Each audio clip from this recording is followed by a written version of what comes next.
in this lesson, we're going to talk about complex numbers. And so first of all, I'm going to give you the definition of a complex number. If a and b are real numbers, then a plus bi is a complex number, and it is said to be written in standard form. Now, if b equals 0, the number a plus bi is a real number. That makes sense, because if b is 0, then you're just going to have a plus 0i. 0 times I would just be 0, would just be b equal to a, which would be a real number. If b doesn't equal 0, the number a plus bi is called an imaginary number. So if b is not 0, whatever number it is, a plus bi, you're going to have an I in that number, which is an imaginary number. So I have some examples of complex numbers written here at the bottom. 3 plus 5i would be a complex number. 2 minus 7i would be a complex number. 6i, even if the a is 0, that would still be a complex number. And even 4 can be written as a complex number. That would be a case where b would be 0. Okay, so let's talk a little bit about I for just a moment. Well, actually, yeah, we'll add and subtract with I. And so, let me make sure I didn't miss a page. No, I didn't. Okay. So, adding and subtracting complex numbers, we have, it's just like collecting like terms. So, we have 4 plus 7i plus 1 minus 6i. We're just going to put like terms together. So, you would say 4 plus 1 is 5, and 7i plus negative 6i would be 1i or just I, and you just add your like terms. Just be careful when it's subtraction. We would rewrite everything behind that minus sign. That negative would distribute to both. So it would distribute to the 4 and the 2i. So we have 1 minus 4, which would be negative 3, and 2i minus 2i, which is 0, so that answer is just going to be negative 3. Looking at number 3, that minus sign would distribute 3i plus 2 minus 3i. And this minus sign will distribute to the parentheses behind it, minus 2 minus 5i. And we just collect like terms. So 3i minus 3i minus 5i is negative 5i. And 2 minus 2 is 0, so we're left with just negative 5i as our answer for that one. Again, for number 4, we collect like terms. We can rewrite this. 3 plus 2i plus 4 minus I minus 7 minus I. 3 plus 4 is 7. 7 minus 7 is 0. And 2i minus I is I. I minus I is 0. So that answer is just 0. Everything canceled out on that one. So with adding and subtracting complex numbers, it's just like adding and subtracting with variables. You just collect your like terms. Let's talk about the powers of I. Where does I even come from? You know, like, so way back in the day, some mathematicians decided that they wanted to have a value for the square root of negative 1. And so they decided they would call that the square root of negative 1 would be called I. I think it was René Descartes who did this, who first came up with the idea of imaginary numbers, but I'm not really sure. I'll have to look that up. Maybe that's something y'all can look up.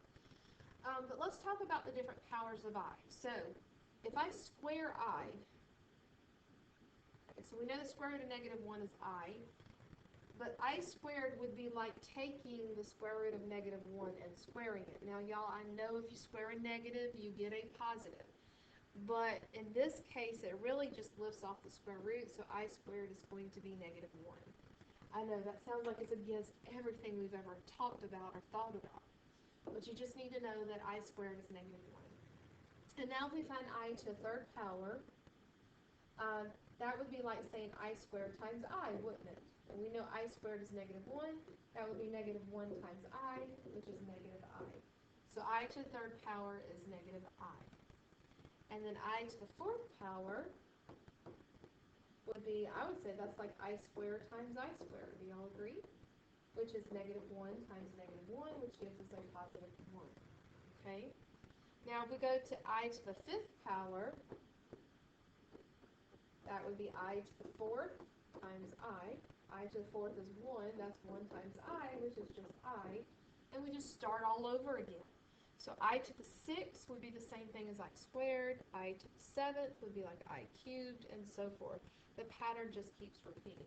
So what you need to remember this for every negative 1 is I, then I squared equals negative 1, I cubed is negative I, and then I to the 4th is 1. And if you know that, then you can find any power of I. For example, if I wanted to find I to the 13th power, and I don't want to have to sit there and count it all out. Really, all you have to do is divide that power by 4.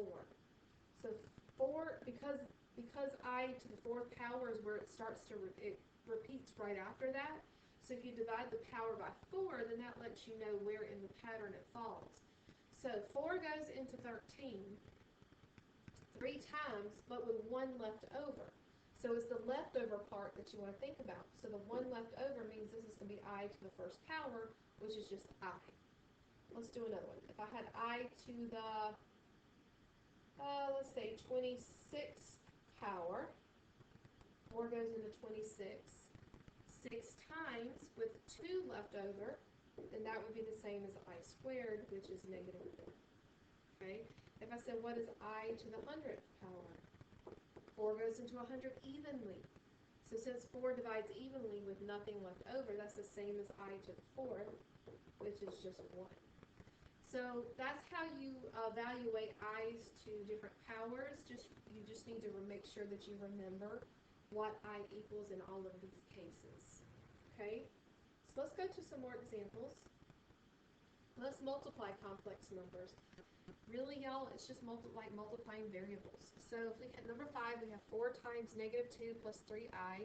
We're going to multiply the 4 by the negative 2. We're going to multiply the 4 by the 3i. So I get negative 8 plus 12i.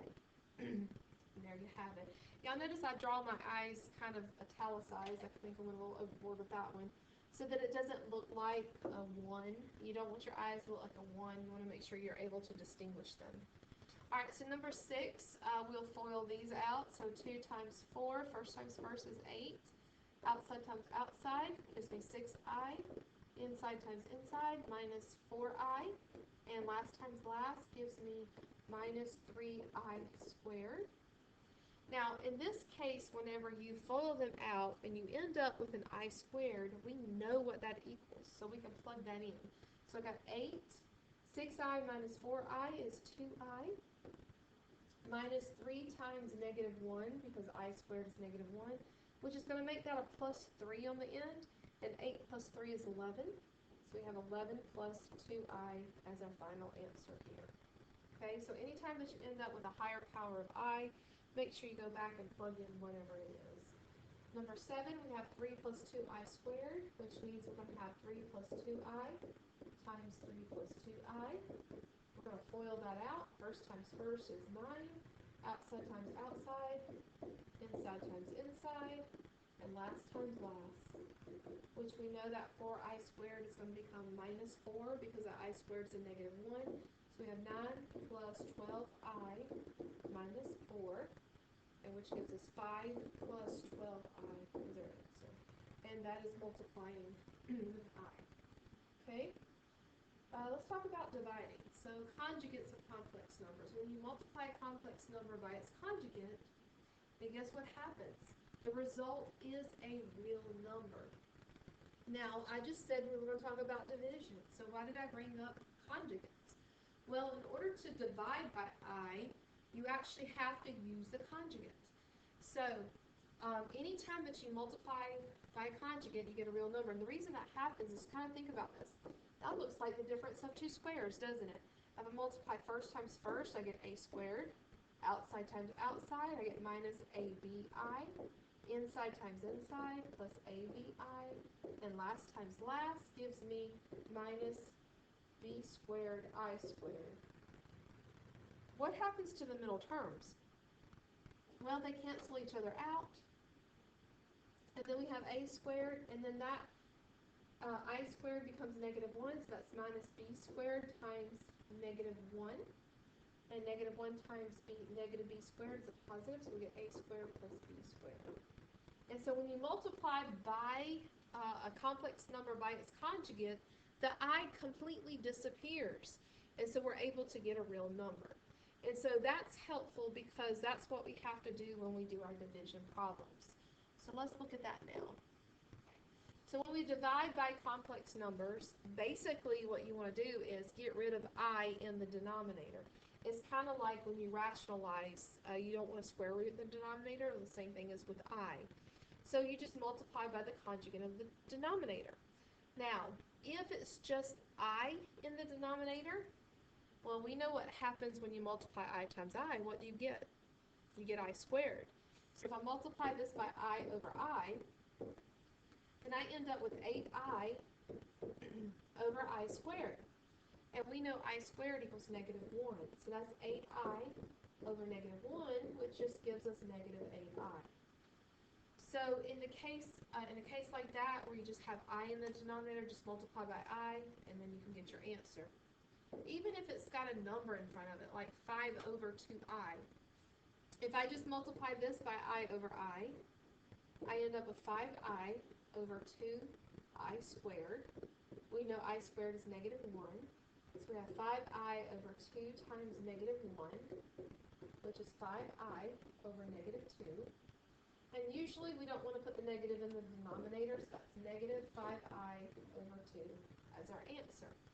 So if it's not a complex number that has a plus or minus sign, kind of like a binomial, then you could just multiply by I, and you get rid of that I in the denominator. So that's really what you want to do whenever you're dividing with I. Now, looking at this last example, we have 2 plus I over 3 minus I. We have to multiply this one by the conjugate of the denominator. You don't want I to be in the denominator. So the conjugate of 3 minus I is going to be 3 plus I. And I guess on the last page I didn't talk about conjugates a whole lot. So like if I had 4 plus I, the conjugate would be 4 minus I. If I had 2 plus 3I, the conjugate would be 2 minus 3I. You just change the number of what's in the middle, okay? So here we have 3 plus I. I have to multiply the top and the bottom by the same thing. So we're going to FOIL. So in the numerator, first times first is 6. Outside times outside is 2I. Inside times inside is 3I. Last times last is I squared. Now in the denominator, remember what we said earlier, we're multiplying by the conjugate. And when we do that, the middle terms cancel out. So really, for that, we only need to multiply first and last. So 3 times 3 is 9. Negative I times I is negative I squared. Now we can plug in for our I squares. 6 plus 2I plus 3I is 5I. I squared is negative 1. And then we have 9 minus I squared is negative 1. So this becomes positive plus 1. So we end up with 10 in our denominator. And in the numerator, we have 6 plus negative 1, which is 5. 5 plus 5I over 10. And we notice that all of these numbers are divisible by 5. So we can say 1 plus I over 2, and that is our final answer. So if you can simplify, make sure that you simplify. I'm not doing a whole ton of examples of these on here, but if you have any questions, let me know. But that is how you divide by I. You have to multiply by the conjugate. Now, I did include in this video simplifying with square roots a little bit, just to refresh memories on this. So we'll start with values that are negative, and a negative inside a square root. Now, y'all remember what I told you. If you take the square root of negative 1, you get I. So the square root of negative 9 is going to be 3I, because the square root of 9 is 3, the square root of negative 1 is I, so that gives us 3I. So what if we have the square root of negative 48? Well, we need to make sure that we simplify all radicals. We are not using a calculator, so we are just simplifying. So I'm going to come over here, and I'm going to do a factor tree to kind of simplify this down to figure out what that is in simplified form. So we're just going to find anything that will divide by 48. I know 48 is 4 times 12. 4 is 2 times 2. I'm just going to keep dividing until I get all odd prime is the word I'm looking for, not odd. all prime numbers, and 4 will be 2 times 2. And so what I want to do is I want to circle any of those prime factors that pair up. So there's a pair, and there's a pair, and this 3 is left over by himself. So think about that square root as a house. In order to come out of the house, you have to have a friend. And so for every pair, we're going to write 1 on the outside. So the first 2 that I circled is going to go on the outside. The second 2 I circled is going to go on the outside. The square root of -1, which is I, that's going to go on the outside. And then inside the square root, we're left with 3. So that gives us 4I square root of 3, which is in simplified form. So please make sure that you know how to do that, how to simplify these down. Okay. Now the next example, I have this negative square root of -75 plus the square root of -27. So we want to simplify both of those. So we'll start with 75. That's 25 times 3, which is 5 times 5. So 5 will come out of the house, and an I, and I'm left with 3 on the inside, plus with 27, that's 9 times 3, which is 3 times 3 times 3. So we have 1 pair of 3's, 1 3 left in. Since it's negative, the I will also come out, so 3I squared 3. If you're adding those, you have to make sure they're exactly the same. They both have an I, they both have a square root of 3, so we can add them together, 8I squared of 3, and there you have it. Okay, so that's just a little bit on simplifying with radicals. I do have more examples with radicals on this page here, just to kind of refresh your memory on it.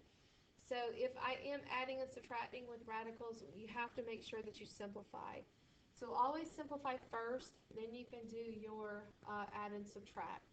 So if we have the square root of 24 here, I need to simplify that. So that's 12 times 2. 12 is 4 times 3, which is 2 times 2. So we have a pair of 2's, and we have a 3 and a 2 that's left. So we have this -2 on the outside times the pair of 2's I circled, and the 3 and the 2 are left inside the house, minus 6 is just 3 times 2. It does not break up. It doesn't simplify, I meant to say. So we're left with a 6 there, so we get -4 square root of 6 minus 2 square root of 6. Since they are alike, I can put them together, so I end up with -6 square root of 6. Okay. Next example, I don't know why there's a multiplication symbol and a subtraction symbol. Oh, I got it. So this should have been times. I'll do that. It looks a little bit better. So that is a negative square root of 3. So when I'm multiplying those together, the square roots are the same. So we have 2 times -1, which is -2. Square root of 3 times square root of 3 is square root of 9, which is just 3. So -2 times 3 is going to give us -6 as our answer. Okay. Number 3, we have to distribute. We multiply 4 square root of 5 times 4 square root of 5. Multiply the numbers in front together. So 4 times 4 is 16. Multiply the square roots together. So 5 times 5 is 25. Plus, now we're going to multiply times 4 square root of 5 times 5. So since there's no square root, that 5 gets multiplied by the 4. And we have the square root of 5. And then I can simplify, because the square root of 25 is 5. And so 16 times 5 was 20 square root of 5. And 16 times 5 is 80. We have 80 plus 20 square root of 5. Just kind of reviewing operations with those radicals. Okay. A couple more examples. I'm going to skip this one, go to division, because I wanted to make sure that we talked about dividing. So same with I, you can't have a square root in the denominator, so you have to multiply by its conjugate. But in this case, for number 5, you notice how there's just a square root of 7. So what we're going to do is we're going to multiply it by the square root of 7. Because I know the square root of 7 times the square root of 7 gives me the square root of 49, which is 7. So that gets rid of that square root in the denominator. So we have square root of 7 times 4, which is 4 square root of 7. Square root of 7 times square root of 2 minus square root of 14 over square root of 7 times square root of 7 is the square root of 49, which is just 7. Now, check to see if you can simplify. Can't simplify square root of 14, can't simplify square root of 7. That 7 will not divide into the square root, so don't be tempted to do that. I cannot simplify this, so that is my final answer. Now with number 6, I do suggest that before you rationalize, before you get rid of the square root in the denominator, that you simplify all radicals if you can. And so square root of 6 doesn't simplify, but in that denominator, square root of 50 does, because 50 is 25 times 2, which is 5 times 5 times 2, so I can take out a 5. So that becomes 5 square root of 2. And so if I want to rationalize this, I want to get rid of the square root of 2, multiply it by square root of 2. We get 3 square root of 6 times 2 is 12, over 5 times the square root of 4. Square root of 4 is 2, so that's 5 times 2, which gives me 10 in the denominator. But that square root of 12 in the numerator does simplify. We know 12 is 4 times 3. 4 is 2 times 2. So that's going to be, a 2 is going to come out, multiply by the 3 in front, which gives us 6, and the 3 stays inside. So we have 6 square root of 3 over 10. And we still have to simplify even more. That 6 and that 10 are both divisible by 2, so 3 square root of 3 over 5. And that is your final answer on that one. Okay, I think that might be it. Oh, one more. Okay, so here, number 7, we have negative 3 minus the square root of 2 over negative 1 minus the square root of 5. When we rationalize, we multiply by the conjugate of the denominator, which is negative 1 plus the square root of 5. Remember, you change the sign of in the middle, and negative 1 plus the square root of 5. And now we're going to FOIL. In the numerator, we'll FOIL first times first. Negative 3 times negative 1 is 3. Negative 3 times the square root of 5. And then negative square root of 2 times negative 1. And then last times last, square root of 2 times square root of 5. Negative square root of 2 times square root of 5, which is negative square root of 10. If you notice, none of those are like terms, and none of those radicals simplify. In the denominator, if you FOIL it out, again, because it's the conjugate, the middle terms will cancel out, so you only have to do first and last. So first times first is 1, last times last is 5, so 1 minus 5 is negative 4. So we have 3 minus 3 square root of 5 plus square root of 2 minus square root of 10 all over negative 4. And I'm just going to distribute the negative in the numerator because I don't really like it in the denominator.